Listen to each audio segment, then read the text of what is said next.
Hello साथियों, नमस्कार। मैं विराम फिजिक्स की क्लास 11th में आप सभी लोगों का स्वागत करता हूँ। इलास्टिसिटी जो चैप्टर चल रहा है, उस चैप्टर का बहुत ही इम्पोर्टेंट टॉपिक पर चर्चा करेंगे। जहाँ तक आप लोगों का कमेंट्स आ रहा हो, बहुत अच्छा समझ में आ रहा है, पॉजिटिव कमेंट ही मिल रहे हैं।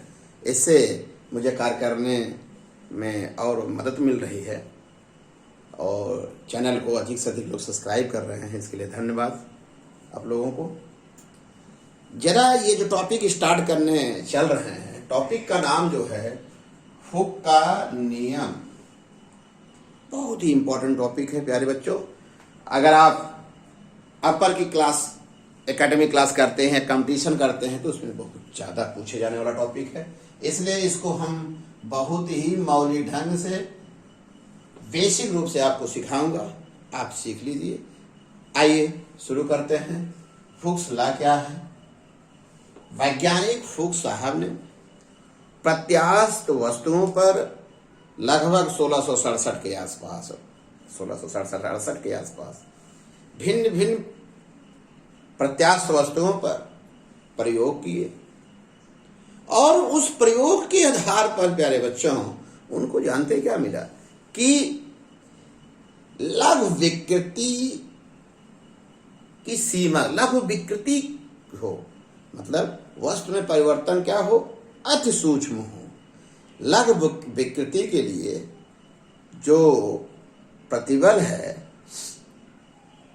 लघु विकृति के लिए प्रतिबल सदैव विकृति के अनुपाती पाया। जिस हिसाब से विकृति बढ़ रही है, उसी हिसाब से क्या बढ़ रहा है, प्रतिबल बढ़ रहा है। आप जानते हैं विकृति होने पर ही प्रतिबल की उत्पत्ति होती है। तो समझ में आ गया। इन्होंने क्या किया, भिन्न भिन्न प्रत्यास्थ वस्तुओं पर प्रयोगी प्रदर्शन किया और उस प्रयोगी प्रदर्शन के आधार पर उन्होंने बताया, क्या बताया, लघु विकृतियों के लिए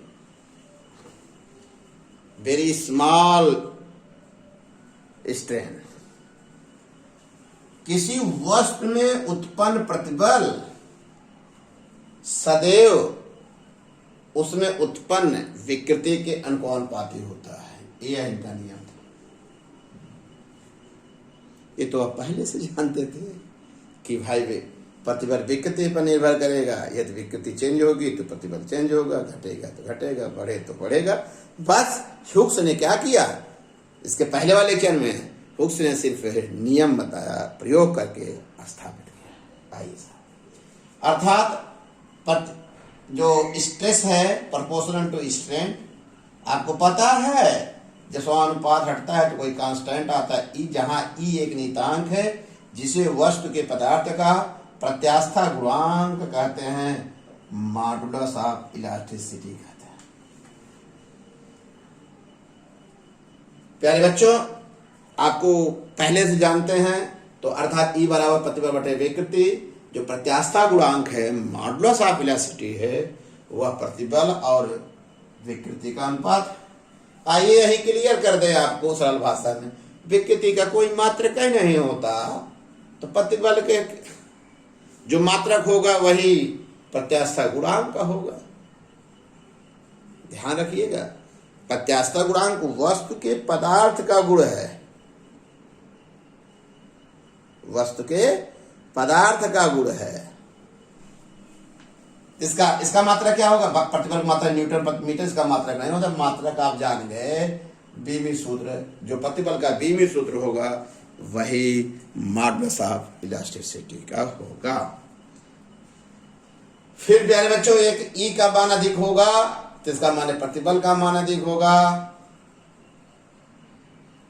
अगर ई का मान अधिक होगा तो इसका मतलब है उस वस्तु का जो प्रत्यास्था गुणांक है अधिक होगा।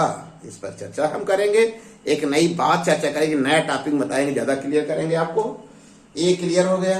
अगर बेटा प्रतिबल और विकृति में ग्राफ खींचे तो पहले यह जानते हैं, एक्स एक्सिस पर इंडिपेंडेंट दिखाते हैं, वाई एक्सिस पर डिपेंडेंट दिखाते हैं।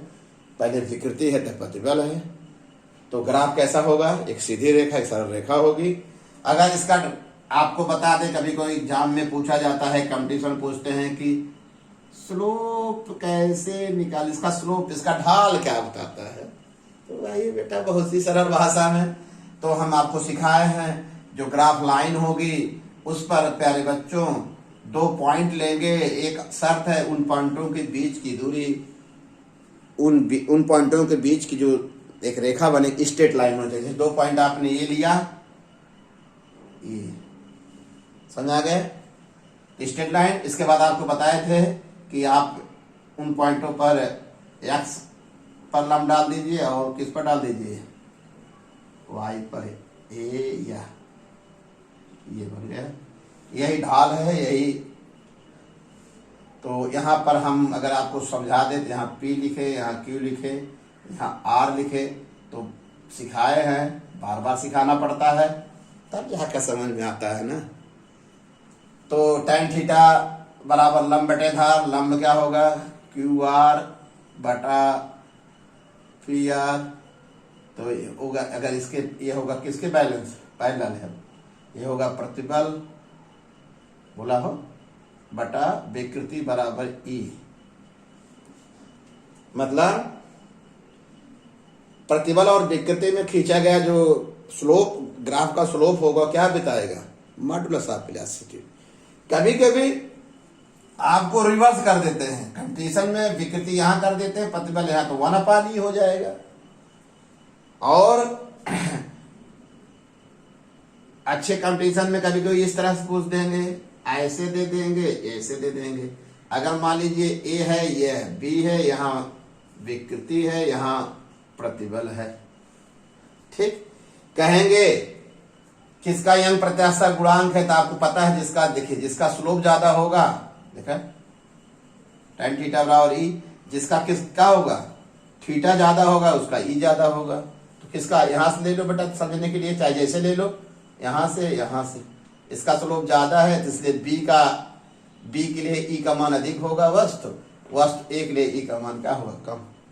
इसको सीख लीजिए अच्छी तरह से, बहुत ही सरल भाषा में है, आप तक पहुंच रहा है, मजा आ रहा है। अच्छा, फिर प्यारे बच्चों ये क्लियर हो गया।